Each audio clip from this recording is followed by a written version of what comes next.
We would like to take this time to welcome you to John and Alice Butler Hall. Please take a moment to locate the green exit lights near you. Our ushers are here to assist in case of emergency.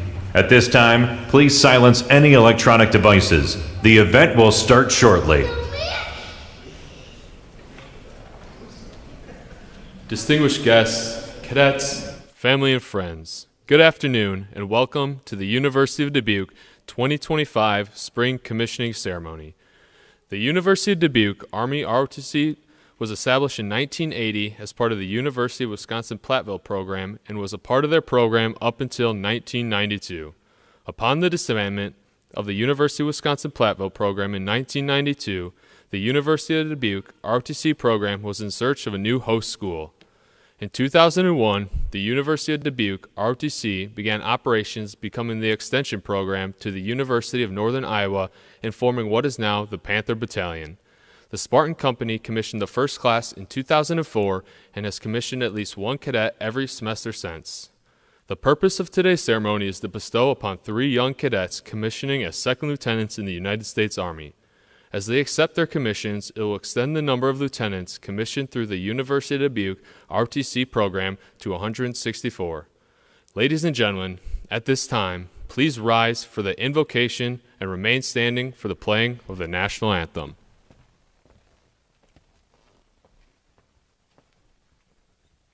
Please bow your heads with me. Dear Lord, we thank you greatly for bringing everyone here today. We gather today to recognize the commitment, hard work, and dedication that these 3 cadets have shown over the years. As they take this solemn oath, grant them the strength to carry out their duties with integrity, wisdom to lead with humility, and courage to face the challenges ahead. May they serve our nation with honor and uphold the highest ideals of freedom and justice. Amen.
Please be seated.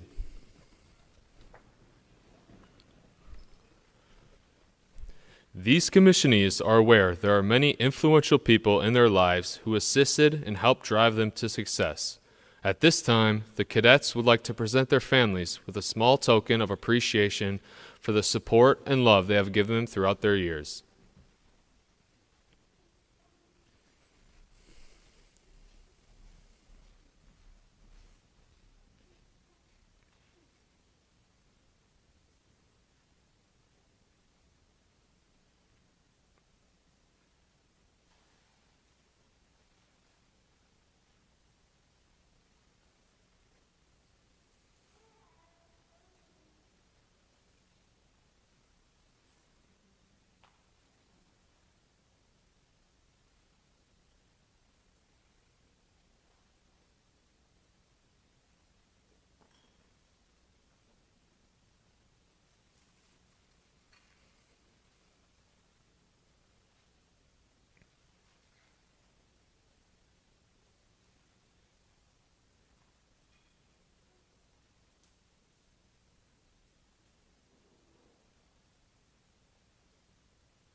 It gives me great pleasure to introduce Lieutenant Colonel Eric Lampy, the Professor of Military Science for the University of Northern Iowa and the University of Dubuque.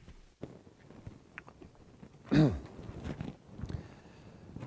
afternoon, everyone, and particularly a warm welcome to President Frampton, Mr. Holthouse, our dedicated cadre, and most importantly, to the graduating cadets and their incredibly proud families and friends. Look around you. This is a moment to truly savor, a moment built on dedication, sacrifice, and commitment. We're gathered here today for a profoundly significant occasion, the commissioning of these exceptional young men and women into the United States Army. But what is commissioning? It is more than just a ceremony, more than just receiving a sacred trust. It is the beginning of the journey. Commissioning is a tradition rooted in the very foundation of our nation, stretching back to the Continental Army. It's formal investiture of authority granted by the President of the United States, empowering these individuals to lead soldiers and to defend our country. And central to that authority is the oath of office, an oath shared across all branches of the U.S. Armed Forces, a solemn promise to support and defend the Constitution of the United States against all enemies, foreign and domestic. It is a promise that will guide their actions, shape their decisions, and define their service. Today we celebrate the culmination of years of hard work. Think back for a moment. These cadets began their journey for many as bright-eyed freshmen, perhaps with a nascent dream of service. That dream has been rigorously tested, challenged, and ultimately refined over 4 years of demanding academics, leadership development, and physical training. They've earned degrees in communication, wellness and exercise science, criminal justice, demonstrating their intellectual capacity and commitment to lifelong learning. But their education extended far beyond the classroom. They've shared challenges, celebrated shared rewards. Remember the grueling field training exercises where you learn to operate under pressure, to rely on your teammates, and to make critical decisions in a dynamic environment. Remember cadet summer training, Army training schools. These experiences weren't just learning tactics, they were about forging bonds of camaraderie, discovering personal resilience, and developing the leadership skills that will serve them and our nation so well. This was my first class as a professor of military science. I had the privilege to be a part of their journey. They have been dedicated, insightful, and have taught, I think, to some degree, as much as they have learned. It has been a rewarding year. Now they stand ready to something truly extraordinary. The Armed Forces of the United States. This is not a step to be taken lightly or without forethought. It is a commitment to a profession of arms, a commitment to the people they will serve, and a commitment to the Constitution they have sworn to defend. It demands integrity, courage, selfless service, and a willingness to put the needs of others before their own. It requires them to not just be warriors, but also diplomats, leaders, and citizens of the highest caliber. They are joining a legacy of service stretching back to the founding of our nation, a legacy of defending freedom, promoting peace, and upholding the values we hold dear. They'll be joining the ranks of those who have answered the call to duty in every corner of the globe, representing the best of America. On behalf of the entire cadre, the faculty and staff of the University of Dubuque, it has been an absolute privilege to be part of your journey with you. We've watched you grow, we've challenged you, and we've been consistently impressed by your dedication and potential. We are immensely proud of you, of each and every one of you, and as you embark on this chapter, know that you carry with you the support of everyone in this room. We wish you the best success in all your endeavors and a lifetime of honorable service. Congratulations. Go forth and lead.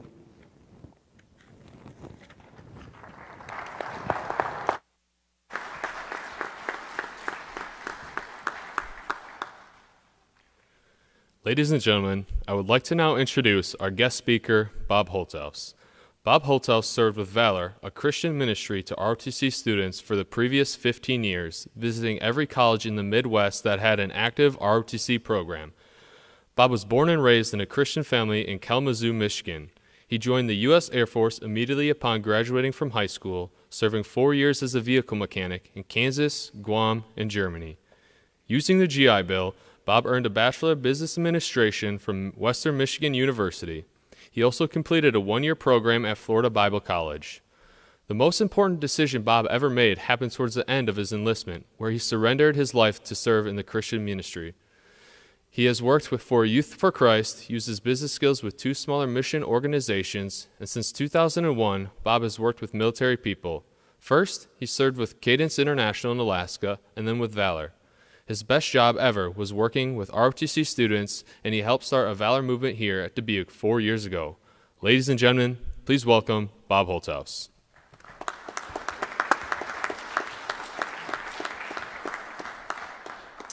Well, thank you so much. This is going to be a repeat, I think, of much of what the Colonel just shared. Half of what I've got in there you've already shared, but I'll just repeat it. It is a real privilege to be here today. 3 years ago, I sat out in the audience just like you when I was invited to be here by 2 other cadets. And so I've been coming around the last couple of years, and it's real special, especially with Brighton at the end down there has been leading Valor. And so it's been special, very special to be here today. And again, thank you to the UD cadets for making this possible, inviting me. I'd like to acknowledge, too, just thank you for the family and friends that are being here today. This is really special. What a day for these young people. They've put in all this time to be here today, and just what an accomplishment.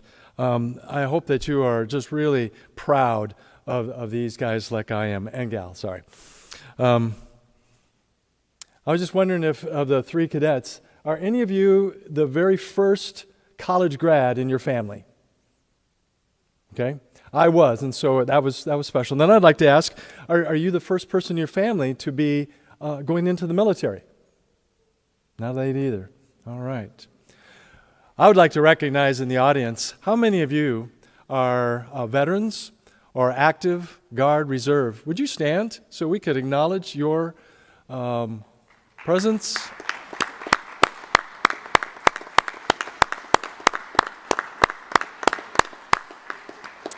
Thank you so much for your service. We have the freedoms today because of all those that have gone before us. When I say the word service, when I was growing up, I was born in the early 50s, so World War II wasn't that far. That was kind of close. And we talked about the service all the time. To me, service just meant military. But now that I've come to realize it means something really different. Yes, when you go into the military, you go in to serve. I never caught that until recently, that you guys are going to be serving your country, servant leaders, not only other soldiers, but your country there. You know, this is a great day in your lives, one that you'll never forget. Again, think back to when it all started. Was this a dream of yours when you were in junior high or high school? Maybe even before that, you thought about the military. And now here you are. Just think of all the things that you went through, all the discipline, the sacrifice, the commitment, some sweat, maybe a lot of sweat. How about bruises and bumps along the way in all the activities? How about the early mornings that you got up and dark, whatever? You know, many of those. PT, rock marches, your FTXs, the labs, camp, and all the classwork. That is a lot. The normal college student can't even hardly imagine what you have gone through these last 4 years. When you were going to bed early at night so that you could get up early, you know, some of those other students were playing video games all night. Or while you were up and doing physical PT, they were still sacked out. You have given a lot. You've sacrificed. You've prepared. And it's worth it. Look where you're at now. You're just moments away from being commissioned as a second lieutenant in the United States Army. That's something to be proud of.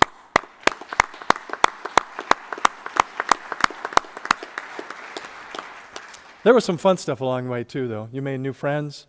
Your mill ball. A couple times when I stopped by, you were doing intramural sports. I got to see you guys play. Brighton down there, he can throw a football. Woo, a long way. And those guys are winners too. I've been told that the courses that you completed might be some of the very best leadership courses in the entire world. Congratulations on completing all of those. And I looked up a few things on Google. It knows everything, right? AI. But it said there that currently 0.4% of the American population are serving in the military. 0.4%. And approximately only 20% of that are military officers. So that makes for you, what an elite group you're joining in a few moments. You're going to be less than 0.1% of all Americans who are going to be serving as officers in our military. Wow. That is really something I think to be proud of. Commissioning, what is that? Well, I had to look that one up too. Commissioning, a formal document issued to appoint a named person to a high office or as a commissioned officer in a territory's armed forces. And that's where you will be going. Officers are leaders. They have authority to command. You will be issuing orders. You will assign tasks, solve problems, make decisions, manage operations, plan and execute missions, and you will be motivating troops. Ultimately, an officer is a servant leader. I'm sure you've heard that before, and don't ever forget that. And you're not only going to be serving the soldiers, but a bigger part of that is their families. You will have an active role as you gain rank to minister to their families also. In a few minutes, you're going to be outranking approximately 80% of all those in the military because you'll be an officer. But there was a term my great aunt always used. Have you ever heard of a Banty rooster? A Banty rooster. And she would talk about that as people who were proud. And these chickens, they're small little guys, but they run around, kind of straight up and with a lot of attitude. That's not the kind of person you want to be going in as an officer into the military. You do not want to be a Banty rooster. You want to be a servant leader. And I'm sure you've been warned about that. Who are going to be some of your best friends going in? They're going to be the senior NCOs because they know what's going on. And you need to put your trust in them. One thing I didn't realize until a few years ago is that a commissioned officer, you will retain your commission potentially through your entire life until you die, unless you resign the commission. So if you go through and retire, you will still have a commission, so you would be known as cadet, or not cadet, I'm sorry, like a Colonel Engel retired. You would hold that kind of status. That's really a special thing. I've always thought about when you become an officer and commissioning, it would be like a knight, with the sword kind of thing. And so I looked it up, and sure, I was really close to that. And to become a knight, you either had to demonstrate exceptional bravery and skill on the battlefield, or complete a rigorous training process. And then there were 3 levels within to become a knight. There was a page. A page was like the ages 7 to 14. It would be a young boy that would live and be in the household of a knight and learning the basic duties and skills. The next step would be a squire from ages 14 to 21. So that, I guess you would be at the upper end of a squire, and you would now you would be an assistant to a knight, and you would go through training in combat and horsemanship. Now these things all happened anywhere from like 600 to 1,000 some years ago. But then when they do the dubbing ceremony, that's what's taking place for you now, and that usually happened at the age of about 21. There was a ritual involved, and you don't do anything like this, but there was a bath of purification, there was a period of fasting, and then there was an all-night vigil before an altar. Those are the kind of things that a knight did before that they would receive the sword. And so then the dubbing would be where a master would strike the squire lightly on the neck or shoulder with a flat part of the blade, declaring, "In the name of God, I dub thee knight." And so our tradition is kind of similar there in becoming an officer in our military. And then the new knight would be presented with a sword and spurs. I'm not sure what the equal value of things today, what you would receive. Maybe a computer, smartphones, and keys to something. And then talking about the oath, then the new knight would take an oath to honor and of oath of honor and to protect his king and the church.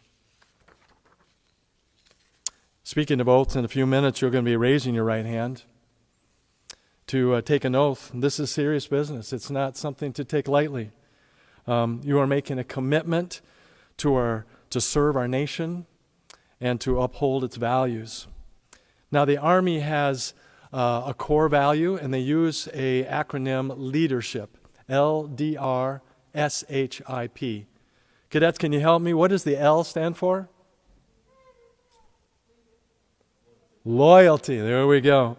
Loyalty, and that means bearing true faith and allegiance to the U.S. Constitution, the Army, your unit, and other soldiers. Loyalty. Think about that. That's demanded of you, to be loyal. What does the D stand for? Duty. Duty is to fulfill your obligation. I think that's kind of light. An obligation to me just sounds like the basic. I think an officer, you need to go above and beyond that. Not just obligation, but serve with your whole heart. Go that extra mile. How about the R? What does it stand for? Respect. Treat people as they should be treated. The S? Selfless service. Put the welfare of the nation, the Army, and your subordinates before your own. The H? Honor. Wow, think about that one. Live up to all the Army values.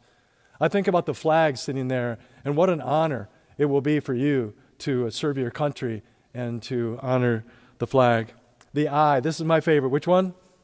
Integrity. Integrity is do what's right.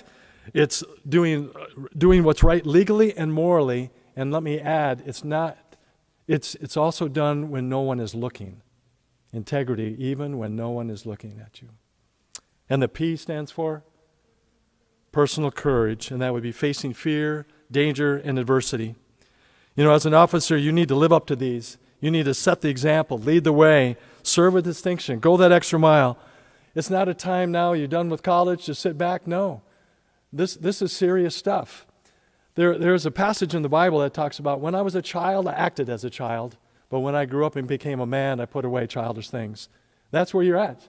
You're putting away those kind of things maybe of the past. You're going forward into a very honorable and a very serious organization and a job. I would also continue to encourage you to continue your education. Sharpen your skills along the way. Be the best there is in your field. Earn your master's degree, which I think you're probably going to require. And then your new job is really being a servant leader. Leadership, what's that all about? It's kind of like being a shepherd of sheep. And so a shepherd is one who leads and guides, watches over, protects. Sometimes they even have to rescue lost sheep.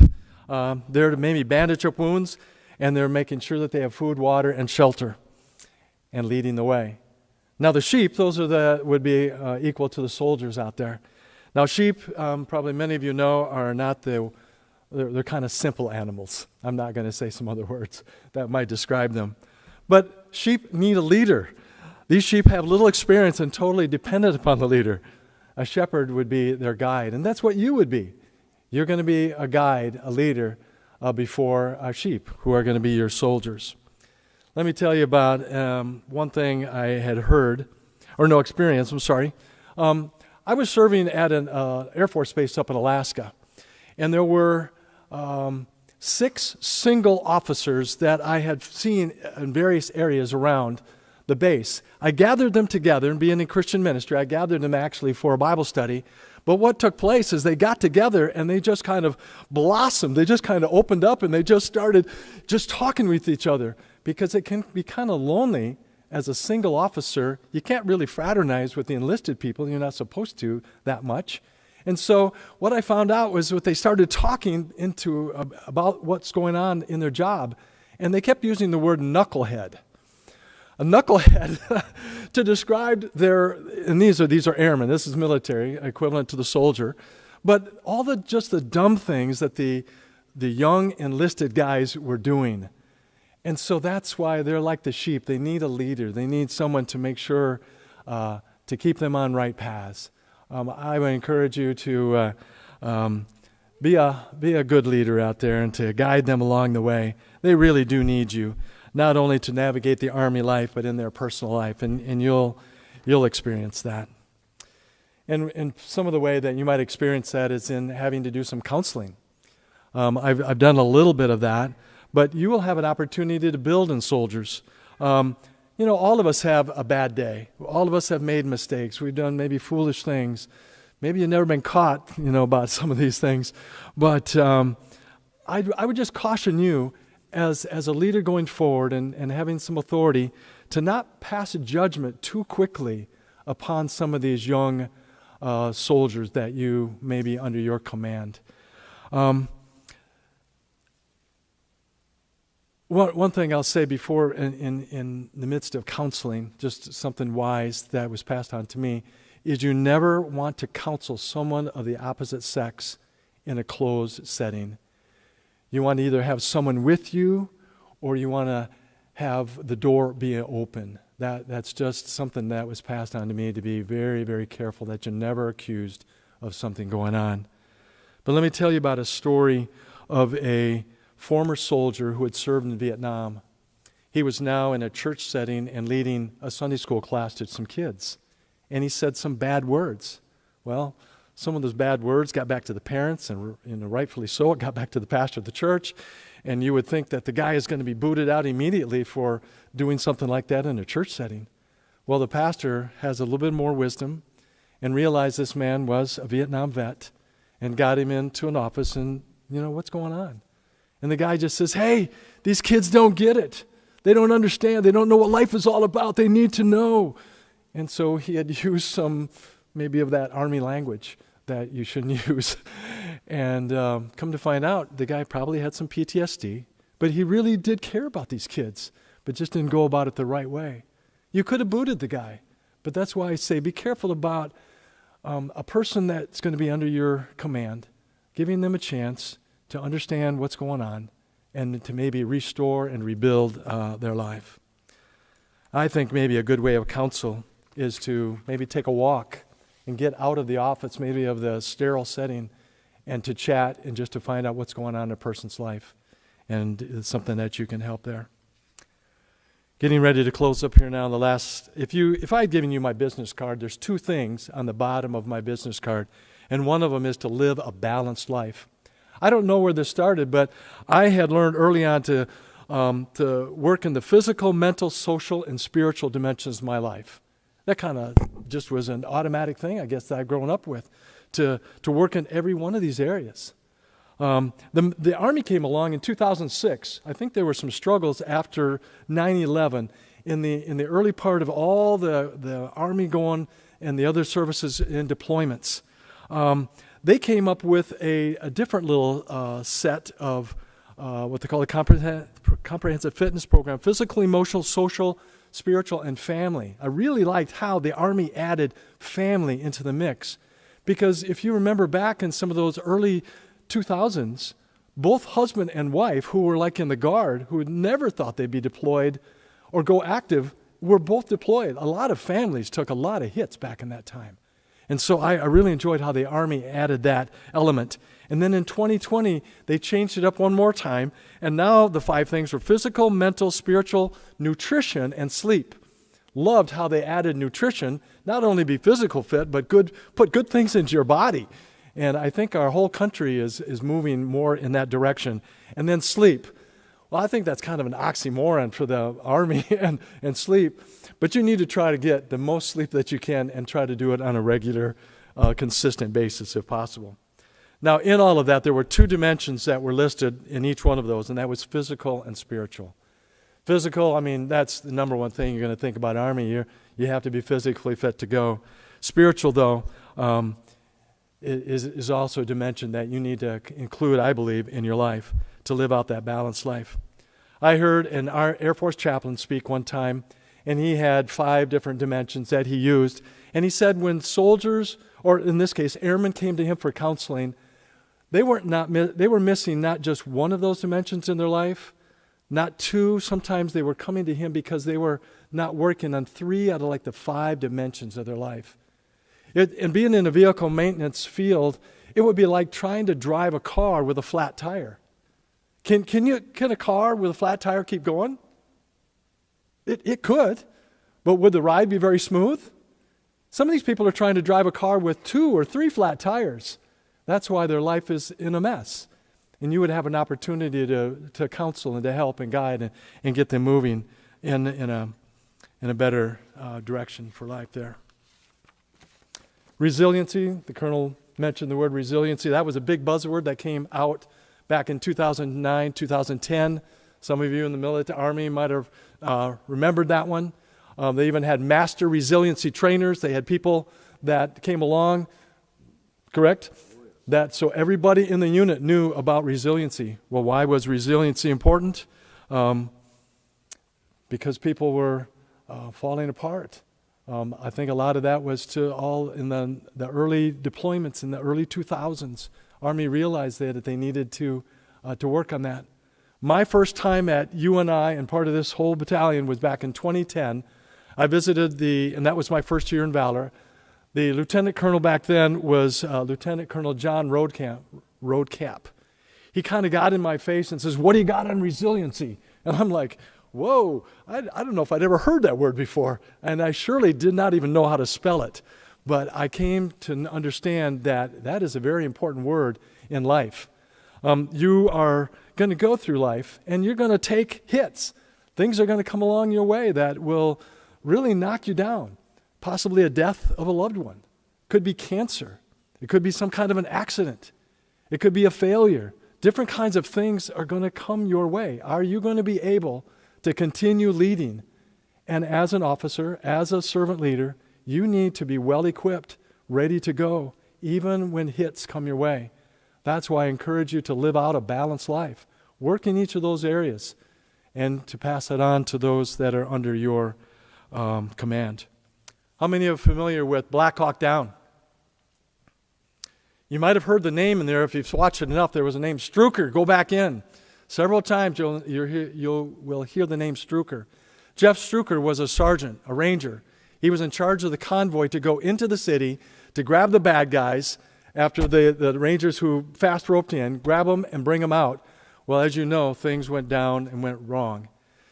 Sergeant Struker made it back out of there. He had lost one of his guys already. He knew that he was going to die. I mean, it was just a gauntlet of guns shooting their way. But Sergeant Struker had a very strong faith in God. He knew that he would either survive that day and go home to his earthly father, or if he died, he would go home to be with his heavenly Father. But as a soldier, as a sergeant, as a ranger, he knew his job was to continue to lead, and he went back in the city. I think he went in 2 more times, and somehow, miraculously, he survived. And the next day, people were asking Struker, what was different about you? We could hear it in your voice over the messages. There was something different about you. And he says, it was my faith in God. He had put his trust in Jesus Christ. And his eternal destiny was set. Even in the heat of that battle, he knew exactly where he was going. My second point on my business card is to have a strong foundation. The strong foundation is, there's a story in the Bible that talks about 2 men or 2 people that build a house. One built it on sand, and when the storm comes, it knocks it over. The other one built his house on a rock. He dug down deep, got to a foundation, and when the storm came, it stood. That story is not about houses and sand and rock. It's about your life. What are you going to build your life on? You need to build it on something that's got a solid foundation, so that you, as a military leader, can go forward in the best capacity to lead those under your command. You know, we're spiritual foundations. We have a spiritual part of us, and I encourage you to include that in the foundation of your life. For me, early on, I included Jesus Christ as the foundation of my life. He is my rock. He's the one that my life stands on. He's the one that can give me the power to overcome all these adversities in life. I have a list of quotes and sayings and tips that I've included in a packet I've given to you. I'll just close by saying a couple of these things. First one, stay out of debt. I've seen too many cadets take that first paychecks, go buy that big fancy car. I would encourage you to stay out of debt, save up, and buy with cash. You will thank me years later for being debt-free. And the second thing, and I'll close with this, being a vehicle mechanic, changing oil in your car, it's the very best thing you can do to keep that thing running. I've got another list of about 20 more things. They're in your packet. You can look them over.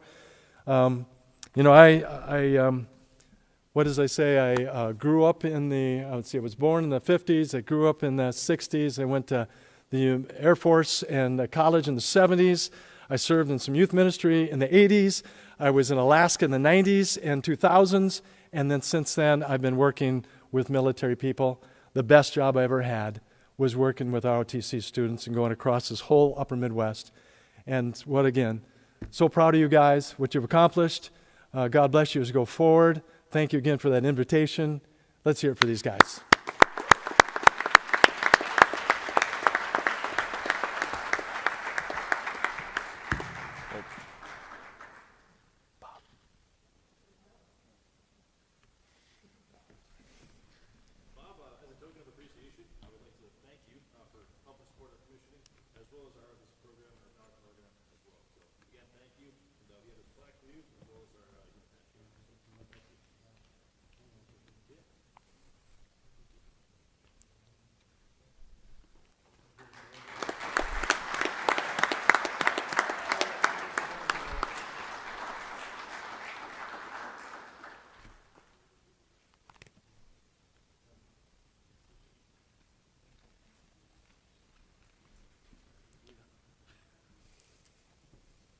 Ladies and gentlemen, family and friends, these cadets have put in countless hours of training and preparation for this eventful day.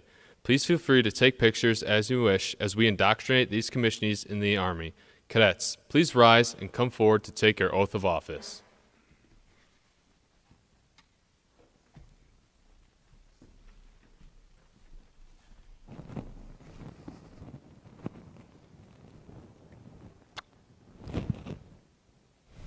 Repeat after me.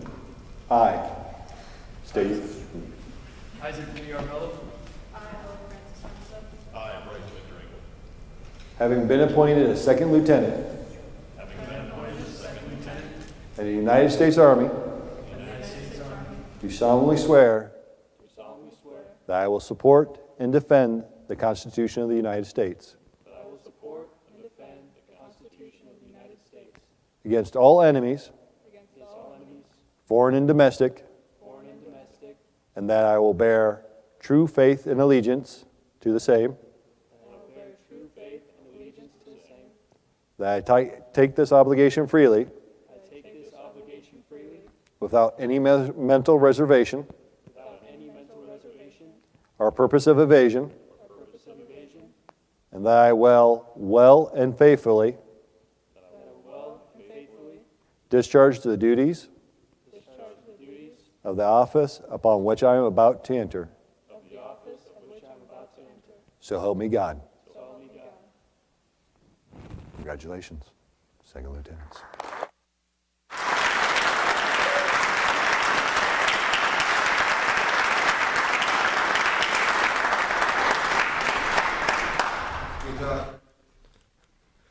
Bob Holthouse and President Frampton, please join Lieutenant Colonel Lampy to present the Army's newest second lieutenants with their commissioning certificates.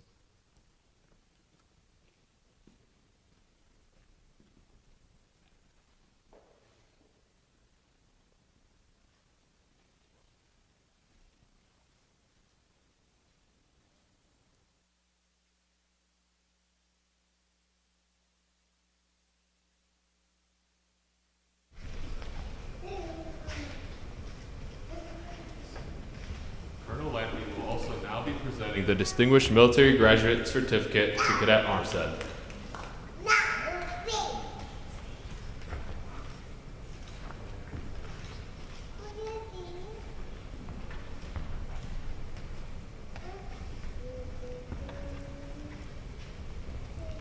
Colonel Lampy will also now present the Distinguished Military Graduate Certificate to Cadet Engel.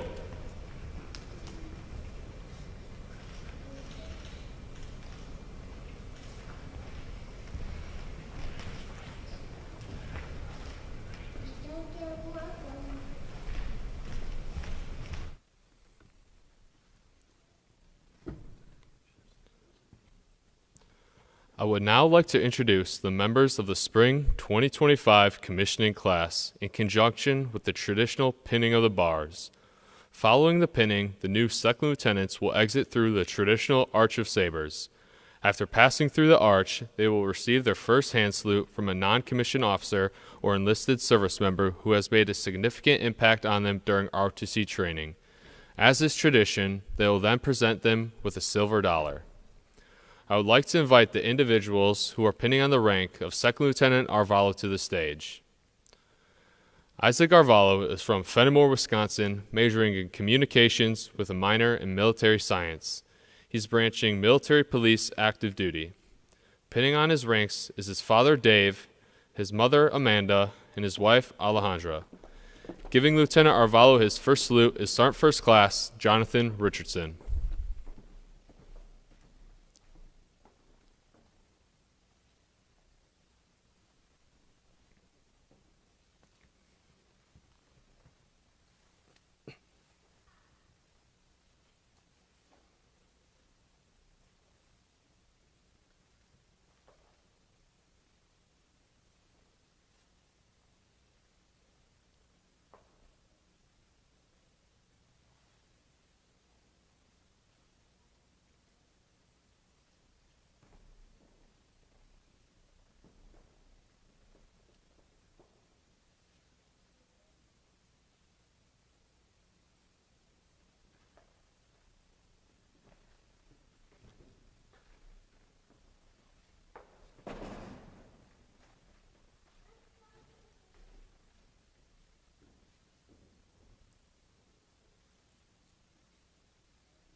I would now like to invite the individuals who are pinning on the rank of Second Lieutenant Armstead to the stage. Alec Armstead is from Waukon, Iowa, majoring in wellness and exercise science with a minor in aviation management. She is branching ordnance active duty. Pinning on her ranks is her father Frank and her brother Evan. Giving Lieutenant Armstead her first salute is Sergeant First Class Jonathan Richardson.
Finally, I would like to invite the individuals who are pinning on the rank of Second Lieutenant Engel to the stage. Brighton Engel is from Hanover, Illinois, majoring in criminal justice with a minor in sociology and military science. He is branching field artillery active duty. Pinning on his ranks is his wife Reese, his mother Jessica, and his sisters Avery and Lily. Giving Lieutenant Engel his first salute is Sergeant First Class, retired Gary Ryan.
Ladies and gentlemen, one last time, please join me in welcoming and congratulating the newest second lieutenants in the United States Army.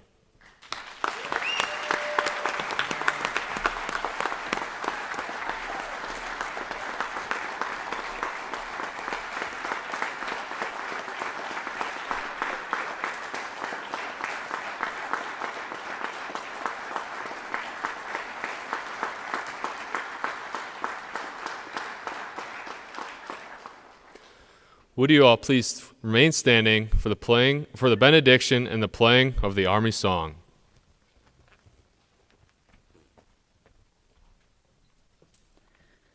Let us pray.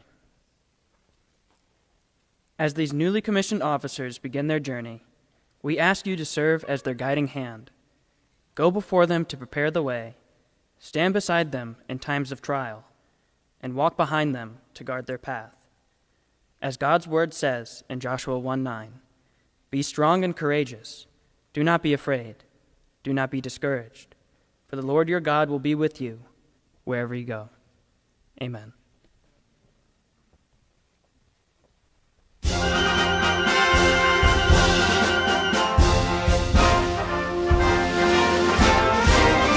March along, sing a song with the army of the free. Count the brave, count the true, who have fought to victory. We're the army and proud of our name. We're the army and proudly proclaim. First to fight for the right and to build the nation's might, and the army goes rolling along. Proud of all we have done, fighting till the battle's won, and the army goes rolling along.